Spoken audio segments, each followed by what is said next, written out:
where he's been uploading... Oh, bro got motion. Hold up. Bro got some motion. Videos of his wild camping, stealth camping, and woodland camping trips in the UK for almost 10 years. Most of the channel's videos feature Daniel reviewing camping gear for his viewers and showing footage.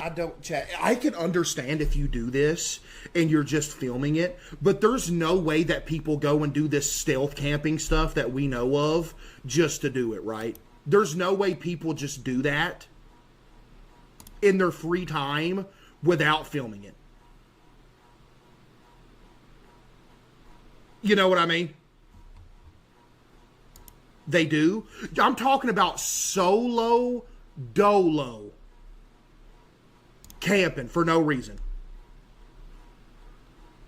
Ain't no way. Chat, ain't no way. There ain't no way. Y'all done ain't no way. Your cousin does? Well, guess what? Tell your cousin to stop doing it. Okay? Unpause. I'll sit here for 30 minutes. I hope that you, again, I've explained this before when we watch YouTube videos. Hey, when we watch YouTube videos, I go out of my way to pause the video, and I hope that you getting so mad because I pause it so much. I hope you're fuming. Every time I pause, I hope you get just mad. Just horrifically mad. Buddy, if you mad because I'm pausing the video when we're watching it, just go watch it on your own. Okay? Because I'm going to watch it at my pace. You understand me? Because what would the point be if I ain't giving my thoughts on it? You simpleton. What you talking about? You done lost your mind. Of his adventures in the great outdoors.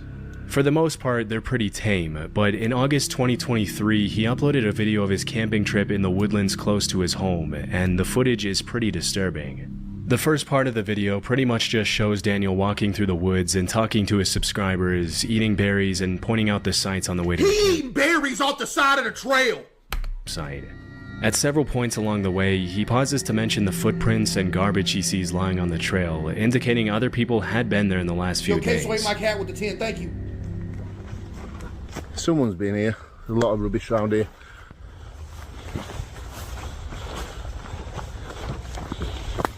Yeah, look at the state of this. Hey, you best get up out of there. Does get used, doesn't it? They littering too, they wrong for After that. about a 20-minute walk, he sits down at a clearing where he plans to set up camp for the night and leans back on a tree to eat his noodles. Did we see this one? No way we seen this one. It had the little red bar at the bottom of it if we seen this one. He talks I don't remember seeing this. Oh my goodness, what kind of noodles are those? Down at a clearing where he plans to set up camp for the night and leans back on a tree to eat his noodles as he talks to the camera. It's not until around 25 minutes into the video that things start to get seriously disturbing for Daniel.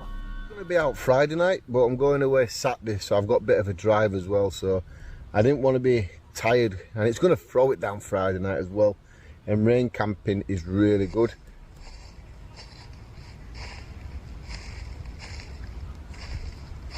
Dude, there ain't no way. Dude, there ain't no way.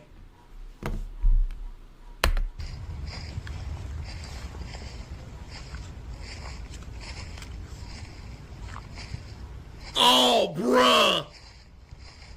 You know you scared when all of a sudden you go completely silent and you ain't even talking enough for the video. Is that a badger? Bro, that's a bilateral animal, which means it's two-legged. That's a person. Caseoh ate my cat with another 5. Thank you. Hello?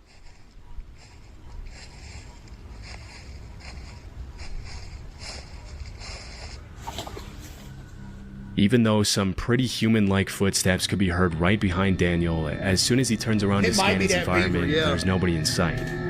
What's most disturbing is that as soon as he turned around and yelled hello, the footsteps immediately stopped. Yeah, GG, that's how you know it's a person. For the next few minutes, he sits down and tries to regain his composure as he sips his coffee and eats his noodles, but things only continue to get even more creepy as the sun begins to set. that's when you leave. There ain't no way I'm sitting here making my noodles, man. Come on. Man, golly, I ain't playing EVE Online. Case wait my cat with another 10, thank you.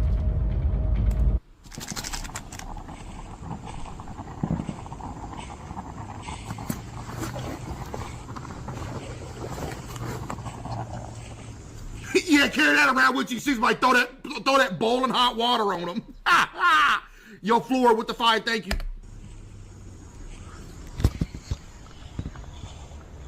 There's that noise again now. See, he ain't coming off as weak like that other dude was, though. You know what I mean? Hello? You got a bit of that. There's nobody here. About 40 minutes into the video, the footstep noises can be heard again, and this time it sounds like they're getting closer to Daniel. It's Gordy, yeah. By this point, most people would have hightailed it out of there without any hesitation, but Daniel decides to sit back down to finish his dinner as he tries to calm his nerves for the second time. Why? Amazingly, a few minutes later, it almost seems like he completely forgets about the footsteps and manages to think about less disturbing things, which is honestly pretty impressive. But as darkness sets in, the eerie footsteps start up again. Bro. I'm gonna be honest. I can't stay here now. You just now, bro, you just now decided you can't stay here no more. Just now. Buddy, it's too late. It's already dark outside. It's over. It's too late.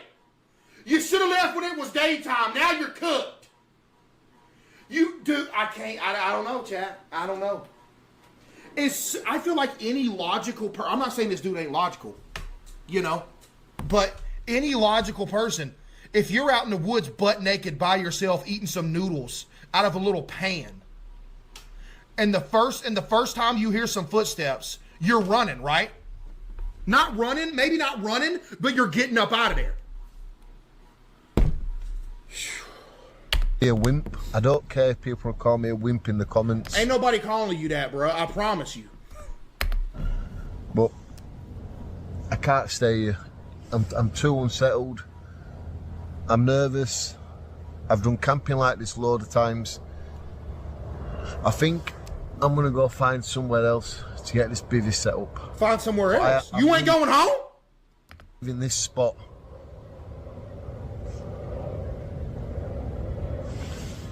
Understandably, after this third incident, Daniel decides to head somewhere else for the night to play it safe. Somewhere else? It's hard to know what exactly was making those sounds, but because they sounded very similar to human footsteps, it's possible that Daniel was being stalked by someone in the woods. This is obviously incredibly dangerous, as you can never really trust someone's intentions when you're in such a vulnerable position, all by yourself in unknown territory.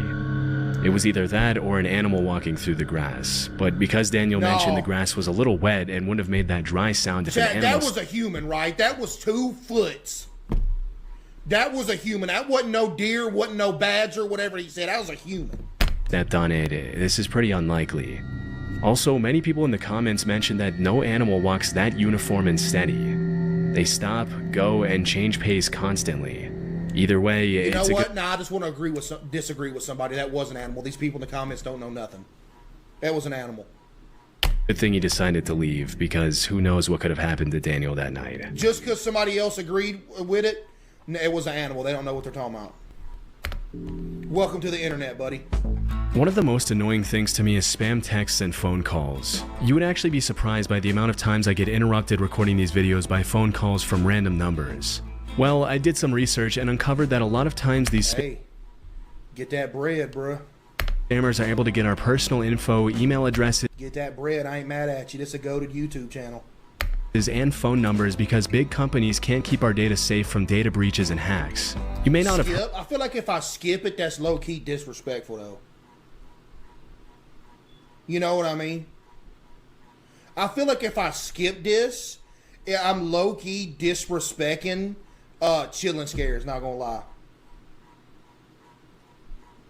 You know what I mean? Because I'm just watching his video. Least I can do is let this play. Does that make sense? Yo, Big Papa with the 5, thank you. But back in May, Ticketmaster was hacked and the data of over 500 million people were put up for sale on the dark web for anyone to buy.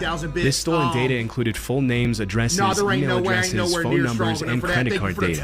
At best, this was going to lead to more spam calls, texts, and emails for their customers, but at worst, fraud and identity. Chat, how about y'all learn some respect, Bubba? I respect this YouTube channel. If he got an ad in there, I'm gonna let that play.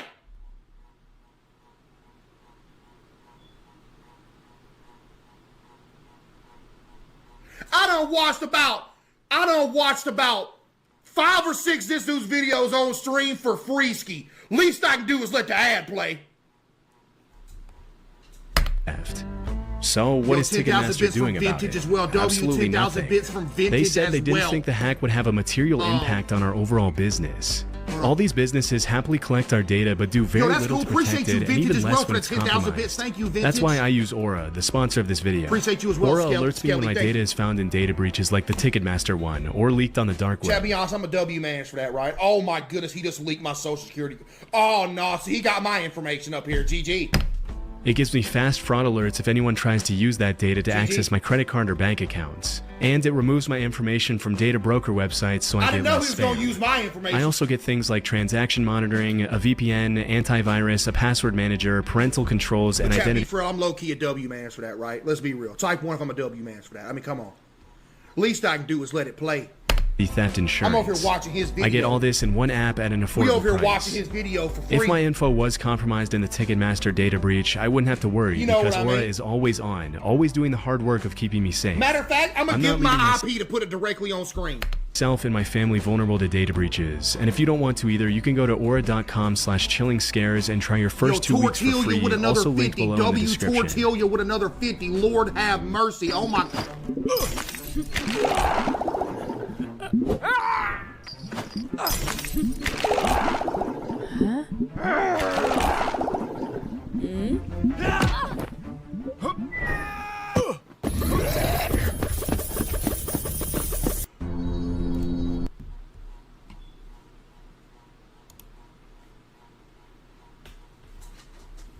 Yo, W Tortilla with the 50 for real. Thank you, Tortilla. Shells with 1,000 bits. What you mean stop being buns and scrutinized? I'm good at scrutinized. Thank you for the 1,000 bits though, Shells. Thank you.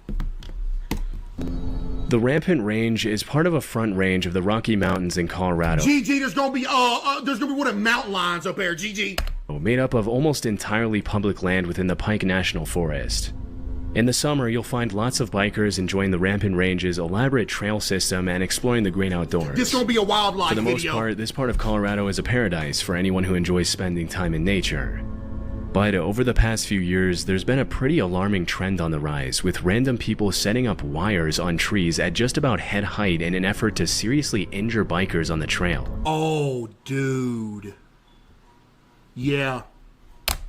In 2019, a post describing this terrifying trend was uploaded to Facebook. Diabetes with the 5, and disturbingly, the uploader mentioned that one of his high school friends had lost his life as a result of running into a similar wire on a trail. Yep.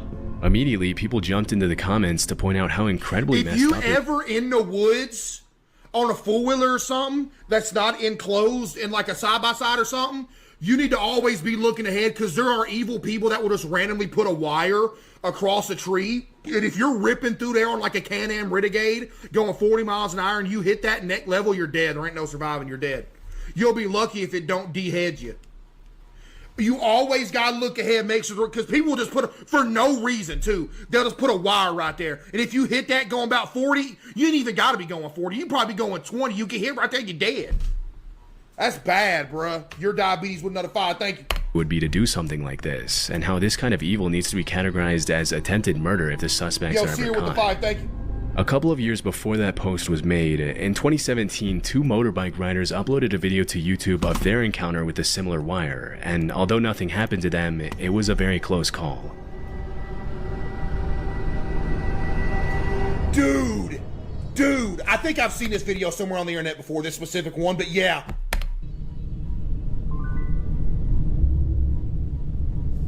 That one actually wouldn't have killed him, though, because that was barely around the tree. But imagine if it was tied around the tree, you're gone. But he did slide under it, though. Chat, people are evil for no reason. I don't understand, chat. Why people evil for no reason, bro? I don't understand. When these wires are set up off-trail, it can be hard to tell whether they were placed there out of malice or if a random camper or farmer placed the wires there to hang up clothes or something similar. Like, why?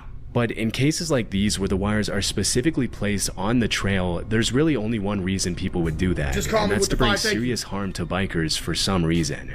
Possibly they're annoyed with the constant loud sound of the bikes near their property or something else. You live out in the middle of the woods near a trail system. Of course you're going to hear four-wheelers and stuff driving around. Hopefully more measures can be taken in the future to prevent more people from getting hurt, especially because it's not uncommon to hear about motorbikers and snowmobilers losing their lives over this kind of stuff. Yeah, people be dying to this, bruh. Fastest Can-Am rider with the 5. This audio was uploaded to YouTube by a user named ForestFire21. He recorded it around 2 a.m. in December 2014. The uploader lives in a forest, and he mentioned that the noises in the audio were coming from deep in the woods behind his house.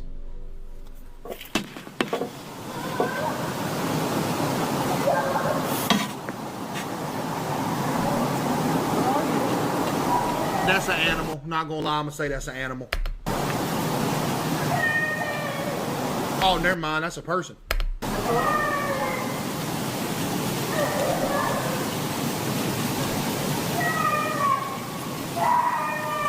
Oh, that might be a person for real. It's hard to make out what the child is yelling, but after listening closely, several users jumped in the comments to point out that you can also hear an adult voice yelling, "Where are you?" In addition to the young female voice making most of the noise, this quieter, more subtle male voice that can also be heard in chat, bro, chat. Why do I look over and I see about, they're still typing it. I see about 30, 40, 50 people talking about some skinwalker. Chat, please grow up. Chat, come on, bro. Y'all can't keep going. Y'all can't keep doing this. There ain't no way you talking about a skinwalker, bruh. They're real. the audio only makes the whole incident that much more disturbing. Near the end of the video, the uploader mentions that after that night, he checked the news every day to see if he could find some explanation for the screams, but he never did. The fact that the screaming was captured at around 2 a.m. in the freezing cold weather and in the middle of the woods indicates that the uploader could have genuinely recorded something pretty sinister. He could, yeah, he could have. Yep. It's hard to tell why the uploader would record and upload the audio instead of immediately calling the police after hearing a female voice in such obvious distress. Yeah, I don't know. But at this point, there's not much that can be done about it. And who knows, maybe the uploader did call the police. There wasn't much context given in the video's description. We can only hope that whatever problem happened that night was eventually solved, but based on the shrillness of the screams and the strangeness of the whole situation, we probably won't ever be able to know for sure. Somebody probably dead out there, bruh. GG. Somebody got killed by a serial killer. You're thinking about going to therapy. And as a therapist myself, of course I'm going to say that's a great idea. But first... Lisa is a life coach and YouTuber who often uploads videos of what it's like living in her van and traveling the country on her own. On your own? One afternoon in 2022, Lisa had parked her van on the side of the road and left the side door of her van open while she cooked her dinner inside, when suddenly a sketchy-looking guy approached her, poked his head in her van without her permission, and started asking her some pretty bizarre questions in French, a language Lisa doesn't speak. When she mentioned she didn't understand what he was saying, he pulled out a translator app to try to communicate with her, which obviously made her pretty uncomfortable, especially since she wasn't interested in talking to him in the first place after he invaded her personal space. After watching the guy struggle to use Google Translate for a few minutes, Lisa decided she'd had enough and shut the side door in his face, also closing the curtain to make sure the guy got the hint. Strangely, for over half an hour, the guy then stood outside in the rain and tinkered with the translator app to try to communicate with Lisa. Half an hour standing in the rain outside? Oh, no. You gotta run him smooth over. Half an hour?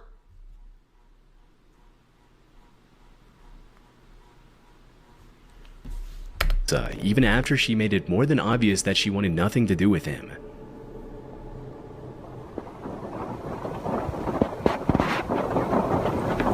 And it's pouring down rain!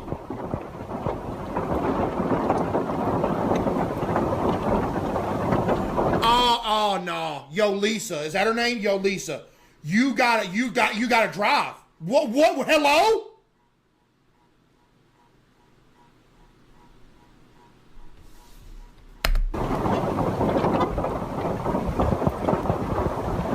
He just moved even closer so that I can't move out and so that I can't go forward. He's trying to kill you!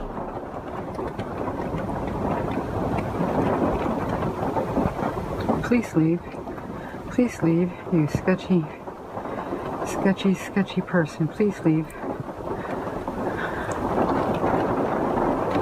Oh, nah. With a very shady demeanor, the man snuck into the bushes and pretty much just stalked Lisa Yeah, from like, what is that? a distance, as if he thought she couldn't see him. As the sun began to set, Lisa kept an eye on the guy outside to make sure he didn't try to get close to her again, but the man just kept on bringing his car closer to her van and blocking her exit in different ways for more than half an hour.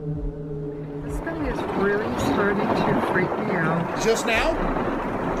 It's been like a half an hour and he just keeps on moving his vehicle so he can see in my van here. Lisa. Anyways, it's 7 o'clock, 7 p.m.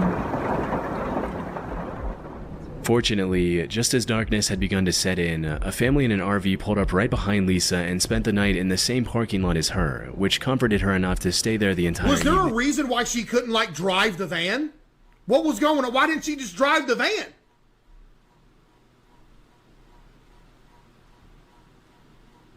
Like, you got to go! He blocked her? That's when you ram into the car.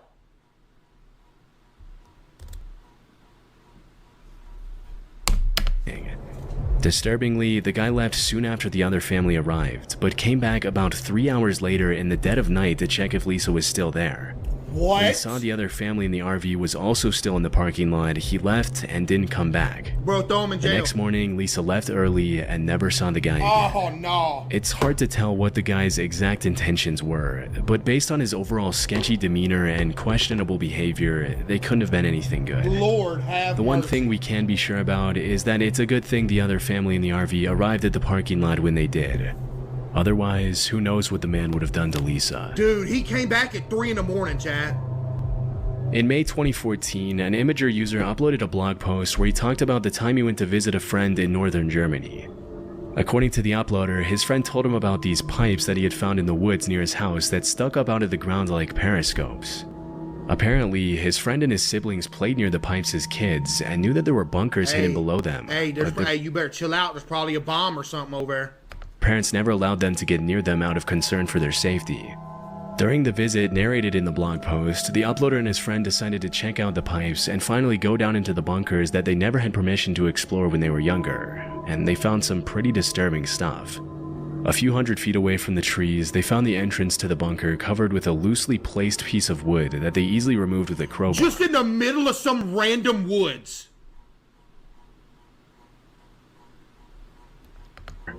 Once inside, all they could see were these long, seemingly endless hospital-like hallways that extended for thousands of feet under the woods. I need y'all to understand. I need you to grasp how insane that something like this is in the middle of just some random forest. I know it was something from like some war or something before, but the fact that this is just sitting somewhere in the middle of the woods, chilling. That anybody, dude, that's crazy. As they ventured further and further into the maze of tunnels, they found graffiti on some of the walls, indicating they weren't the first people I to wonder get what they blocked out right there. the idea to explore the underground bunkers. To the explorers' horror, one of the walls deep inside the tunnels had the word "help" in German graffitied all over it. It's possible that it was just sprayed on there by another group of teens trying to be funny, but the eerie nature of the bunker, coupled with the general state Chad, of would you go in disarray, there? really makes you wonder if something more sinister took place down there at some what? point, Oh, man. possibly even written by German soldiers in the later You parts gotta of think, World War II. Chad, that is multi-millions worth of dollars of infrastructure that they like concrete, people building this, multi-millions worth of dollars that's just forgotten about in some random forest in the middle of nowhere and nobody uses it. Millions of dollars that is right there. That's crazy. Just chilling. As they traveled deeper into the bunker, they found some more disturbing graffiti, with one of the eeriest messages reading, "Hello Satan, I love you." Obviously, that's not the kind of message you want to see in a tunnel system like this, but the two friends decided to keep on exploring anyway. After several hours down in the bunker, they ended up finding tons of more twisting, winding hallways, flooded there's rooms a with old brain-eating machines, amoeba in and there. dark, narrow corridors that reached dead ends, but nothing more disturbing than the graffiti they had found a few hours earlier. The explorers managed to make it out of there safely and didn't go back there again. In the summer of 2016, reports started surfacing that people were finding dangerous booby traps along a very well-known hiking trail in the High Mountain Park Preserve in Wayne, New Jersey. As per the police reports, the traps mostly consisted of boards with nails sticking out of them, barbed wire, broken bottles placed along the trails behind or near rocks or logs, and other hazardous materials. As more and more complaints started coming in, police warned people to keep an eye Chad, out for... I didn't miss when I threw the can. It hit my wall and it went into the trash can on everything I love it did. If you'd have known if I missed, if you'd have hit and then it bounced again. On everything I love it went in. I'm dead serious. Yo, Keely with the 5, thank you. The traps, and even organized cleanup efforts to keep hikers safe during their treks. What's most disturbing is that these traps were clearly placed there to hurt people, as there's really no other reason to put nails and barbed wire on the ground in the middle of such a popular hiking trail. Man. The fact that someone would take the time to get out on the trail, build a booby trap in such detail, and place it there with the intention to do harm to other people and their pets is honestly pretty messed up. But I read it them, didn't take Shells. the What you cops too talking about? long Thank to you, make an Shells. Look down a educated bit. guess as to who was behind the whole thing. Although they never found the individual suspects responsible for placing the traps on the trail, People are bored, but how... Oh, yeah, I'm bored. Let's go set up booby traps on a walking trail so people can get snapped up.